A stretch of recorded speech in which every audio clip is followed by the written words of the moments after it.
Good evening friends. मैं आपको part number 15 पढ़ा रहा हूँ, नाभिक। उसका पहला हिस्सा हमने ख़त्म कर लिया है और उसका दूसरा हिस्सा हम शुरू करते हैं, जिसका नाम है रेडियो एक्टिवता या रेडियो धर्मिता। ठीक है। सबसे पहली बात, इसकी खोज किसने की थी?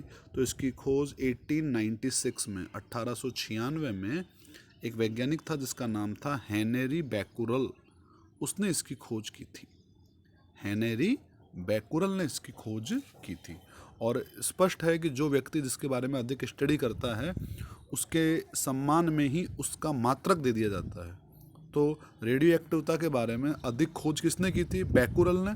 इसीलिए रेडियो एक्टिवता जो है उसका एसआई पद्धति में मात्रक क्या हो जाएगा? बैकुरल हो जाएगा।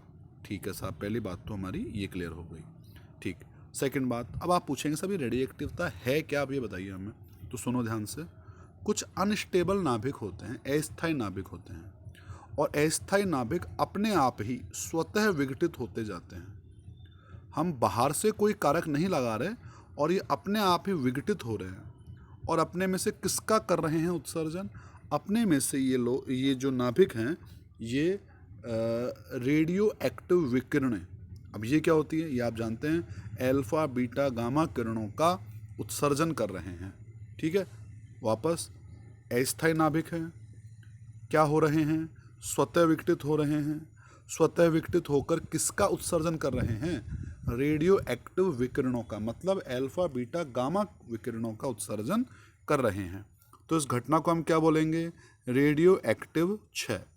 और उन अस्थायी नाभिकों का ये जो गुण है उस गुण को क्या बोलेंगे? रेडियो एक्टिवता, रेडियो सक्रियता या रेडियो धर्मिता। तीनों एक ही नाम है, हम कुछ भी बोल सकते हैं उसको। तो सीधी सीधी बात है, अस्थायी नाभिक हैं, स्वतः विघटित हो रहे हैं, रेडियो एक्टिव विकिरणों का उत्सर्जन कर रहे हैं। घटना क्या कहलाएगी? रेडियो एक्टिव क्षय। क्लियर है ये बात? अब सुनो, अगली बात सामने ये आती है। सब रेडियो एक्टिवता की बात तो कर लिया आपने। अब ये बताइए कि जो अस्थायी नाभिक जो टूट रहा है, जो विघटित हो रहा है, जो पूरा प्रोसेस है, ये बेसिकली कोई नियम के आधार पे है? मतलब कोई नियम को फॉलो करता है या बिना नियम के ही चल रहा है? नहीं, ये प्रोसेस एक फिक्स नियम को फॉलो करता है और वो नियम है रेडियो एक्टिवता के लिए रदरफोर्ड सोडी का नियम। दो वैज्ञानिक हैं, रदरफोर्ड तो आप जानते ही हैं, सेकंड वैज्ञानिक है सोडी। तो रदरफोर्ड सोडी का नियम भी हम इसे कहते हैं। मोस्ट इंपॉर्टेंट है, पहले हम इसको समझते हैं एग्जाम्पल के द्वारा, और ये एग्जाम में भी खूब बार आता है। सुनिएगा ध्यान से, क्या है ये नियम। देखिए, सपोज कीजिए मेरे पास एक क्लास में 100 बच्चे बैठे हुए हैं और उन 100 बच्चों के नाम मैंने एक कागज़ की पर्ची पर लिख करके एक बॉक्स में डाल दिए। कितने बच्चों के नाम? 100 बच्चों के नाम एक कागज़ की पर्ची में लिख करके और बॉक्स के अंदर मैंने डाल दी। ठीक है, पूरे 100 नाम हैं। अब मैंने एक छोटे बच्चे को बुलाया और ये कहा कि मेरे भाई, इन 100 में से कोई 10 पर्चियाँ आपको निकालनी हैं अगले 1 घंटे में। 100 में से 10 पर्चियाँ निकालनी हैं। ठीक है। अब आपसे मैं पूछता हूँ, मुझे बताइए 100 क्या निश्चित है? सर ये निश्चित है कि 1 घंटे में 100 में से 10 पर्चियाँ निकलेंगी। ठीक है। अब मैं आपसे पूछ सकता हूँ क्या कि किन 10 के नाम उसमें निकलेंगे? क्या हमको ये पता है क्या कि किन 10 के नाम निकलेंगे? आप कहेंगे बिल्कुल नहीं सर, हमें उनका पता नहीं है कि 100 में से कौन से 10 के नाम निकल करके सामने आएंगे। क्लियर है बात? ठीक है। तो पहली बात कि ये जो पर्ची सिस्टम ने हमने 10 नाम निकाले, तो ये तो निश्चित नहीं है। क्या निश्चित नहीं है? कि कौन से छात्रों के नाम की पर्चियाँ निकलेंगी। लेकिन क्या निश्चित है? ये निश्चित है कि 1 घंटे में 10 पर्चियाँ निकलेंगी। ठीक है, 10 पर्चियाँ निकलेंगी, पर कौन से 10 निकलेंगी ये हमको पता नहीं है। बस ऐसा ही है हमारा रदरफोर्ड सोडी के नियम का पहला कथन। क्या है वो सुनिएगा ध्यान से एक बार। देखो, अच्छा, इसको हम एक नाम और देते हैं, उसको हम बोलते हैं, जैसे 100 में से किन 10 के नाम निकलेंगे ये हमें पता नहीं है ना, तो इसको हम बोलते हैं यादृच्छिक प्रक्रिया। वर्ड है यादृच्छिक, रैंडम भी कहते हैं इसे, यादृच्छिक प्रक्रिया। ठीक है। रैंडम प्रोसेस, रैंडम शब्द का मतलब क्या होता है, ये आपने मैथ्स में पढ़ा होगा प्रायिकता के अंदर। तो क्या है रैंडम का मतलब, जैसे हमने पासा होता है ना, पासा खेलते हैं उससे, तो उसमें नंबर होते हैं 1 2 3 4 5 6। तो नंबर अगर मैं पासे को उछालता हूँ तो ये तो निश्चित है कि 6 में से कोई एक नंबर आएगा, कौन सा आएगा ये निश्चित नहीं है। ये एक रैंडम प्रोसेस है, यादृच्छिक प्रक्रिया है, ठीक है। तो सुनिएगा ध्यान से। ऐसे ही रदरफोर्ड सोडी का नियम हमसे कहता है कि रेडियो एक्टिव परमाणुओं का स्वतः विघटन, रेडियो एक्टिव जो परमाणु हैं उनका स्वतः विघटन एक यादृच्छिक प्रक्रिया है, एक रैंडम प्रोसेस है। मतलब क्या हो सर इसका, मतलब इसका ये हुआ, सुनिए, ये हमारे पास एक नाभिक है और इसमें से हज़ारों लाखों परमाणु होते हैं, ठीक है। तो हमें ये पता है कि निश्चित समय में, एक निश्चित समय में इतने परमाणुओं का, इतने नाभिकों का विघटन हो जाएगा। पर क्या निश्चित नहीं है कि कौन से का होगा, किसी का भी हो सकता है। मैंने कहा ना आपसे कि 100 पर्चियाँ हैं, 100 में से 10 नाम निकलने हैं, 10 तो निकलेंगे तो ये तो निश्चित है, पर कौन से 10 निकलेंगे ये निश्चित नहीं है। देखो लिखा हुआ है साफ साफ, पहला पॉइंट पढ़िए आप, रेडियो एक्टिव परमाणुओं का स्वतः विघटन एक कैसी प्रक्रिया है, रैंडम प्रोसेस है, यादृच्छिक प्रक्रिया है। अर्थात इस प्रक्रिया में यह निश्चित नहीं होता कि कौन सा परमाणु कब विघटित होगा। आई वही बात, क्या निश्चित नहीं है, यह निश्चित नहीं है कि कौन सा परमाणु कब विघटित होगा, लेकिन क्या निश्चित है कि एक निश्चित अवधि में विघटित होने वाले परमाणुओं की संख्या निश्चित है, ठीक है। वही एग्जाम्पल दिया ना मैंने आपको, 100 पर्चियाँ हैं, 10 नाम निकलने हैं, 10 तो निकलेंगे ये तो निश्चित है, पर 10 कौन से निकलेंगे ये निश्चित नहीं है। तो ऐसे ही जो ये अपना रेडियो एक्टिवता है, इसमें ये तो निश्चित है कि इतने समय में इतने परमाणु विघटित होंगे, पर क्या निश्चित नहीं है कि कौन से हैं वो परमाणु, कोई से भी हो सकता है, ठीक है। तो ये लिखा हुआ है पहला, यह निश्चित नहीं होता कि कौन सा परमाणु कब विघटित होगा, परंतु एक निश्चित अवधि में विघटित होने वाले परमाणुओं की संख्या क्या होती है, निश्चित। क्लियर है ये बात, ठीक है। अब सुनो, अब वो एग्जाम्पल लेते हैं हम लोग। एक बॉक्स में 100 पर्चियाँ थी, ठीक है।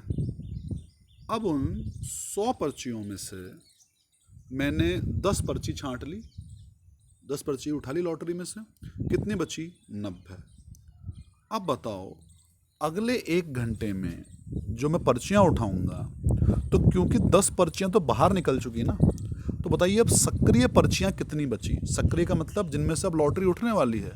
तो आप कहेंगे 100। अरे नहीं भाई, 100 कैसे होगी, 100 में से तो हम 10 पर्चियाँ निकाल चुके हैं ना, तो एक्टिव पर्चियाँ कितनी होंगी, दैट इज़ 90 है ना वो। तो याद रखें कि अब जो है पर्चियाँ निकालने की जो प्रोसेस है वो डिपेंड 100 पे नहीं करेगा, किस पे करेगा, 90 पे, क्योंकि ये कितनी, अब ये क्या है, ये एक्टिव हैं, ये सक्रिय हैं। अगले 1 घंटे में मान लीजिए 10 पर्चियाँ हमने और निकाल ली, तो अब संख्या 80 रह जाएगी। तो विघटन की दर अब समानुपाती किसके होगी, 90 के 80 के, 80 के होगी। तो बस यही बात लागू होती है हमारे नियम के सेकंड हिस्से में। देखो क्या लिख रहा है ये, किसी समय रेडियो एक्टिव परमाणुओं के विघटन की दर, किसी समय रेडियो एक्टिव परमाणुओं के विघटन की दर उस समय पर उपस्थित सक्रिय परमाणुओं की संख्या के समानुपाती होती है। सक्रिय के, सबके नहीं, कुल संख्या के नहीं होती समानुपाती, 100 के नहीं समानुपाती, उस समय कितने प्रेजेंट हैं एक्टिव, उनके समानुपाती होती है। आती बात समझ में। तो ये हमारा क्या है, रदरफोर्ड सोडी का नियम, बिल्कुल सिंपल है। पहली बात, यादृच्छिक जो हमारा रेडियो एक्टिवता है ये कैसी प्रक्रिया है, ये एक यादृच्छिक प्रक्रिया है। क्या मतलब है इसका मतलब ये है कि कौन सा परमाणु कब विघटित होगा इसका हमको पता नहीं है, लेकिन एक निश्चित अवधि में कितने परमाणु विघटित होंगे वो हमारी संख्या हमारी क्या है, निश्चित। और नियम नंबर, इसमें सेकंड पार्ट क्या हो जाएगा इसका, कि विघटन की जो दर है, विघटन की दर किस पर डिपेंड करेगी, कुल परमाणुओं की संख्या पर या सक्रिय परमाणुओं की संख्या पर? वो डिपेंड करेगी सक्रिय परमाणुओं की संख्या पर। आई पूरी बात समझ में? ठीक है, कोई दिक्कत नहीं। चलिए अब मैं इसको आपको मैथमेटिकल इसकी करके बताता हूँ, बहुत सिंपल मैथमेटिक्स है इसकी। हम इसको एक बार लिखते हैं, सुनिएगा ध्यान से। वही आप एग्जाम्पल याद रखिए, वही 100 और 90 वाला समझ में अपने आप आएगा। बताओ हमने शुरू में कितनी मानी थी संख्या? हमने मानी थी 100 और कहा था मैंने कि 1 घंटे के बाद वो घटकर कितनी रह गई? 90। बिल्कुल उसी प्रकार से सपोज कीजिए कि एक रेडियो एक्टिव पदार्थ में शुरुआत में सक्रिय परमाणुओं की कुल संख्या N0 है। शुरुआत में सक्रिय परमाणुओं की संख्या कितनी है? N0। और समय t पर सक्रिय परमाणुओं की संख्या घटकर कितनी रह गई? N। पहले कितनी थी? N0। अब कितनी हो घट करके? N। ठीक है, तो बताइए विघटन की दर, अगर इसको यूँ समझें एक बार, देखो अगर डेल्टा t समय में डेल्टा n परमाणु विघटित हो रहे हैं, कितने समय में? कितने? डेल्टा t समय में डेल्टा n परमाणु विघटित हो रहे हैं, तो विघटन की दर कितनी होगी? ये होगी delta n upon delta t। कितनी होगी बोलो? ये delta n upon delta t। और एक चिन्ह माइनस का और लगा देंगे इसमें आगे, क्योंकि विघटन की दर है ये, मतलब कमी आ रही है परमाणु की संख्या में, तो चिन्ह किसका आएगा? माइनस का। ठीक, वापस से पूरी कहानी समझिए एक बार। शुरुआत में कितने परमाणु सक्रिय हैं? शुरू में कुल कितने परमाणु बताइए आप? N0। और समय t पर कितने परमाणु हैं? सर वो घट करके n रह गए। ठीक, डेल्टा t समय में अगर डेल्टा n परमाणु विघटित हो रहे हैं तो विघटन की दर कितनी होगी? Minus delta n upon delta t। याद कीजिए आप, मैंने आपको पढ़ाया था अवकलन में 11वीं क्लास में, परिवर्तन की दर थी ना वो, delta x upon delta t, विस्थापन के वेग के लिए परिभाषित किया था हमने उसको। तो वैसे ये हो जाएगी minus delta n upon delta t। क्या है ये? विघटन की दर। अब सुनो, विघटन की दर कितनी है? सर वो है minus delta n upon delta t। क्या है ये? विघटन की दर। ये समानुपाती किसके होगी? उस समय पर उपलब्ध सक्रिय परमाणुओं की संख्या के, यानी n के। N0 के होगी क्या? बिल्कुल नहीं होगी। क्यों? क्योंकि सक्रिय परमाणु की संख्या N0 नहीं है, अब कितनी है वो? N। ठीक है, तो ये हमने इसको समानुपाती लगा दिया। ठीक है, सेकंड नियम है ये कि विघटन की दर समानुपाती उस समय पर सक्रिय परमाणुओं की संख्या। हम जानते हैं कि समानुपात का चिन्ह हटाने के लिए एक नियतांक लगाना होता है, और वो नियतांक है लैम्बडा। क्या है वो नियतांक? लैम्बडा। ठीक है, और अगले स्टेप में माइनस को प्लस की इधर ले, माइनस को इधर ले जाओ, तो delta n upon delta t is equal to कितना हो जाएगा? Minus lambda n। Equation number 1 डाल दिया इसको हमने। और अब ये लैम्बडा है, ये कांस्टेंट है। इस कांस्टेंट का नाम, 3 नाम है इसके। या तो हम इसे बोलेंगे विघटन स्थिरांक, या बोलेंगे इसे विघटन नियतांक, या शॉर्ट में बोले तो इसको बोलेंगे क्षयांक। डिके कांस्टेंट बोलते हैं इसको, क्षयांक भी कहते हैं इसको शॉर्ट में। ठीक है, 3 नाम हो गए इसके। और माइनस चिन्ह क्या दर्शा रहा है? कि रेडियो एक्टिव परमाणुओं की संख्या समय के साथ घटती जाती है। ठीक है, तो delta n upon delta t is equal to कितना आ गया? Minus lambda n। ठीक, अब इसको एक बार रीड कर लेते हैं हम लोग। किसी रेडियो एक्टिव पदार्थ के प्रारंभ में सक्रिय परमाणुओं की कुल संख्या कितनी है? N0 है। समय t पर उस रेडियो एक्टिव पदार्थ में सक्रिय परमाणु की संख्या घट कितनी रह गई? n रह गई। चूंकि डेल्टा t समय में डेल्टा n परमाणु विघटित हो रहे हैं, अतः विघटन की दर minus delta n upon delta t होगी। Minus delta n upon delta t होगी। रदरफोर्ड सोडी के नियम के अनुसार minus delta n upon delta t समानुपाती किसके हो गया? n के। बराबर करने के लिए लैम्बडा लगा दिया हमने, और माइनस को हम इधर ले आए। लैम्बडा क्या है यहाँ पे? विघटन स्थिरांक या विघटन नियतांक, या इसको क्या बोलेंगे हम? क्षयांक बोलेंगे। तथा ऋणात्मक चिन्ह क्या दर्शाएगा? कि रेडियो एक्टिव परमाणुओं की संख्या समय के साथ घटती जा रही है। ठीक है, अगले स्टेप में हम लिमिट लेंगे इसकी। लिमिट लेने से, अगर आपको ध्यान हो तो मैंने पढ़ाया था 11वीं क्लास में, लिमिट लेने से जो डेल्टा है वो डी में बदल जाता है। कहा था मैंने कि लिमिट अगर लेंगे, limit delta t tends to 0, मतलब अति अल्प समय की बात कर रहा हूँ मैं, तो delta n upon delta t, ये क्या बन जाएगा, ये बन जाएगा d n upon d t. क्या बन जाएगा ये, d n upon d t. तो देखो लिख रहा है ये, यदि डेल्टा टी अति अल्प हो अर्थात डेल्टा टी टेंस टू 0 हो, इस अवस्था में समीकरण 1 से लिमिट ले ली इसने, इसकी लिमिट ले ली, और लिमिट लेने के बाद अगले स्टेप में उसको d n upon d t कर दिया, बराबर डेल्टा की जगह डी हो जाता है ना, लिमिट लेने से डेल्टा की जगह डी हो जाता है, equals to minus lambda n. ठीक है, अगले स्टेप में अगर बात करें अगले पेज की, तो अब हम लोग इसको अभी हल नहीं कर रहे, पहले हम लोग क्षयांक की परिभाषा लिखेंगे। इस आधार पर, परिभाषा के आधार पर, अभी जो सूत्र आया उसके आधार पर बताओ। अभी आया minus d n upon d t बराबर लैम्बडा एन, तो लैम्बडा का मान निकाल लो, उससे कितना आएगा, minus d n upon d t upon capital n. ठीक है, तो बताओ क्षयांक की परिभाषा क्या होगी।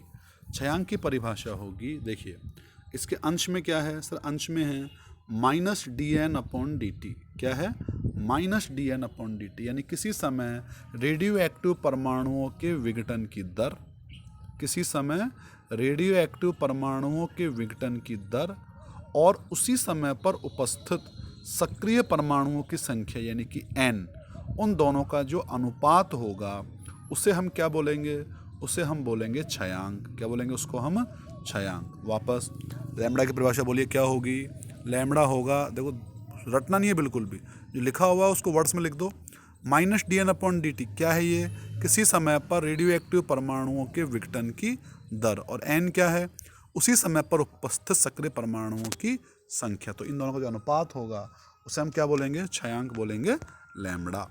ठीक है, क्लियर, को दिक्कत इसमें नहीं। अब हम इसको थोड़ा सा सॉल्व करते हैं। देखो सॉल्व करने के लिए वापस समीकरण 1 पे आइए, तो बताओ d n upon d t कितना था सर, ये था माइनस लैम्बडा एन, यही था ना। अब सुनो क्या करना है, एन एन वाले पदों को एक तरफ ले आओ और बाकी पदों को एक तरफ ले जाओ। तो देखो डी एन तो है ही, इधर वाला एन नीचे आ जाएगा, तो डी एन बटा एन बराबर माइनस लैम्बडा डी टी हो जाएगा। कितना हो जाएगा, माइनस लैम्बडा डी टी। इसको हम बोलते हैं चर पृथक्करण विधि, या आप पढ़ेंगे समाकलन में। इसमें क्या होता है, एन एन वाले पद एक तरफ आ गए, बाकी पद एक तरफ आ गए। ठीक है, अब करेंगे दोनों पक्षों का समाकलन। क्या करेंगे, दोनों पक्षों का समाकलन। ठीक है, समाकलन करेंगे तो देखो, अगर आपको याद हो तो मैंने आपको 11वीं क्लास में पढ़ाया था कि 1/x का समाकलन dx के सापेक्ष ये होता है log x। क्या होता है ये, log x, और बेस उसमें e आता है। तो ऐसे हमारे पास अब क्या आ रहा है, अब आ रहा है समाकलन dn बटा n। अरे तो मेरे भाई ये वही तो बात है, 1/n लिख करके dn लिख दो। ठीक है, और 1/n का समाकलन यानी 1/x का समाकलन, याद करो log x होता है, तो ऐसे इसका कितना हो जाएगा, log n। कितना हो जाएगा इसका, log n। ठीक है, देखो ये स्टेप आ रही है, ये समाकलन log n आ गया। ठीक है, RHS में देखो समाकलन माइनस लैम्बडा डी टी है ना, तो पहले लैम्बडा को बाहर निकाल लो, पहले समाकलन में से लैम्बडा डी टी है, तो समाकलन से लैम्बडा बाहर निकाल लो, तो समाकलन 1 डी टी बच जाएगा। और एक के समाकलन का नियम क्या था कि एक का समाकलन जिसके सापेक्ष करते हैं वही आता है, तो लैम्बडा 1 का समाकलन कितना हो जाएगा, टी, तो आ गया लैम्बडा टी। देखिए आप समीकरण नंबर 3 में यही आ रहा है, log ई एन बराबर माइनस लैम्बडा टी प्लस में क्या आ गया, सी। सी क्या होता है, सी होता है समाकलन नियतांक, क्योंकि ये अनिश्चित समाकलन है। और मैंने पढ़ाया था 11वीं क्लास में आपको कि अनिश्चित समाकलन में हमें को एक समाकलन नियतांक भी लगाना होता है, और वो कौन सा है, यहाँ पर सी है। ठीक है, आगे हम इसको सॉल्व करते हैं एक बार। क्या है ये, हमें सी का मान निकालना है, तो सुनो ध्यान से, एक कंडीशन है, कंडीशन ये है, बताओ शुरुआत में यानी कि t बराबर 0 पर n का मान कितना था।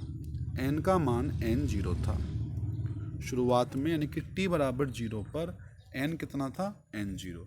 तो ये मान समीकरण 3 में रखो तो क्या आएगा, log e n की जगह n0 लैम्बडा t की जगह 0 कर दिया तो 0 हो जाएगा पूरा, ये बराबर c आ जाएगा। तो c कितना आ गया, log n0। c कितना आ जाएगा बोलिए, log n0। तो ये लिखा हुआ है कि यहाँ c समाकल नियतांक का आरंभ में यानी कि t बराबर 0 पर n कितना होता है, n0। ये कंडीशन है, तो ये मान समीकरण 3 रख दो आप। तो क्या आएगा, log e n0, देखो ये आ रहा है, log e n0 minus lambda t की जगह 0 कर दिया प्लस c, सॉल्व किया तो c कितना आ जाएगा, log e n0 कितना आएगा, log e n0। और पुनः c का मान समीकरण 3 में रखने पर, c का जो ये मान आया कहाँ रखा, उसको हमने समीकरण नंबर 3 में यहाँ रख दिया हमने समीकरण 3 में। तो log n बराबर minus lambda T plus log e n0, इसको उठा करके इधर ले आए अगले स्टेप में। तो log n minus n0, log n minus log n0 बराबर कितना आएगा, माइनस लैम्बडा टी। अब सुनो, अगर आपको याद हो तो log में प्रॉपर्टी होती है कि log m minus log n जो होता है ना, वो log m बटा n हो जाता है। तो देखो log n minus log n0 है ना, तो अगले स्टेप में क्या कर दिया इसमें, log e n बटा n0। किस नियम से किया, ये हमने log के नियम से, इक्वल टू कितना आएगा, माइनस लैम्बडा टी। और हम जानते हैं, अगर आप log पढ़ा हो कभी तो देखो log बेस में जब e है और n upon n0 equal to कितना है बोलो, माइनस लैम्बडा टी। अब अगर मैं एंटी लॉग ले लूँ इसका, यानी n अपॉन n0 का मान निकाल लूँ, तो ये e की पावर में आ जाएंगे लैम्बडा टी, ठीक है ना। जो अगले स्टेप में कर रखा है इसने, n अपॉन n0 बराबर e की power minus lambda T, log तो हट जाएगा उधर से, और e की पावर कितना हो जाएगा, माइनस लैम्बडा टी। और n को सॉल्व करेंगे, n0 को उधर ले जाएंगे, तो n इक्वल टू कितना आ जाएगा, n0 e की पावर माइनस लैम्बडा टी। क्या मतलब है इसका, n बराबर, n क्या था, सक्रिय परमाणुओं की संख्या, n0 क्या थी, शुरुआत में कुल परमाणुओं की संख्या, e माइनस लैम्बडा टी। मतलब क्या हुआ इसका, e की घात माइनस में आ रही है ना, यस। इसका मतलब जो सक्रिय परमाणुओं की संख्या है वो चरघातांकी रूप से कम होती जाती है। सक्रिय परमाणुओं की संख्या चरघातांकी रूप से कम होती जाती है, और यही है रदरफोर्ड सोडी का नियम। लिखा है आगे, समीकरण 4 से स्पष्ट है कि सक्रिय परमाणुओं की संख्या समय के साथ चरघातांकी रूप से घटती जाती है। अब इसने ग्राफ अलॉट करवाया है, ग्राफ है सक्रिय परमाणुओं की संख्या और समय t के मध्य। किसमें है, सक्रिय परमाणुओं की संख्या और समय t के मध्य। सुनो ध्यान से, चरघातांकी वाले जो ग्राफ हैं वो इस प्रकार से आते हैं। देखो ये चरघातांकी ग्राफ है, ये समय t है और ये है सक्रिय परमाणुओं की संख्या। सुनो ध्यान से, देखो ये जो ऐसे ग्राफ होते हैं चरघातांकी वाले, तो ये एक बार तो यहाँ तो टच करेंगे लेकिन नीचे टच नहीं करेंगे, समय अक्ष को, समय अक्ष को टच नहीं करेंगे, ये y अक्ष पे तो चलेंगे, यहाँ पे तो आएगा फिक्स मान होगा n0, मान लो उसको हमने कहा 100, तो n0। लेकिन समय के साथ ये घटते जाएंगे, लेकिन किस समय पर जीरो होंगे, ये अनंत समय पर जीरो होंगे। तो ध्यान रखें कि ये ग्राफ एक जगह तो टच करता है, देखो मैंने दिखा रखा है इसमें, ये ग्राफ एक जगह टच कर रहा है पर नीचे टच नहीं कर रहा है, नीचे स्ट्रेट जाता जाए, स्ट्रेट का मतलब वक्रीय रूप से नीचे जाता जाएगा, ये आपको ध्यान रखना है, ठीक है। थैंक यू, इतना ही पढ़ेंगे आज, और कल अगला